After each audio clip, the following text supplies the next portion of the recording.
Hey WhatsApp users, tired of sketchy group chats? WhatsApp's new safety overview feature is here to protect you from scams. Welcome to GadInsider, your hub for the hottest tech news. Let's dive into this game-changing safety tool. Meta announced WhatsApp's safety overview, a feature that helps you spot and dodge scams when unknown contacts add you to groups. With scam-busting tools and new chat warnings, it's a must-know update. Want the details? Keep watching. When someone not in your contacts adds you to an unfamiliar WhatsApp group, Safety Overview pops up with key info.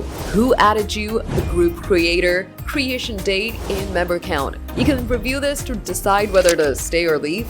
No need to check the chat itself. Meta says you can exit the group instantly, keeping you safe from phishing and scams. WhatsApp's also testing warnings for new chats with unknown contacts, flagging potential risks. The platform's cracking down hard, banning over 6.8 lakh scam-linked accounts and teaming up with Meta and OpenAI to bust a scam center in Cambodia. These moves show WhatsApp's serious about keeping your chat secure. Safety Overview empowers you to take control, making it easier to spot shady groups and avoid scams without digging through messages. With scams on the rise, this feature, plus WhatsApp's ban hammer, can make your chats safer than ever. Is this the ultimate anti-scam tool for 2025? Look out for Safety Overview in your WhatsApp app soon. Check those group invites and stay scam-free. Have you ever dodged a sketchy WhatsApp group? Drop your story below. That's the scoop on WhatsApp's Safety Overview feature. Are you hyped to stay scam-free or got a wild scam story to share? Drop your thoughts in the comments. We read every single one. If you love this news, smash that like button, subscribe to GadInsider, and hit the bell icon for more tech updates.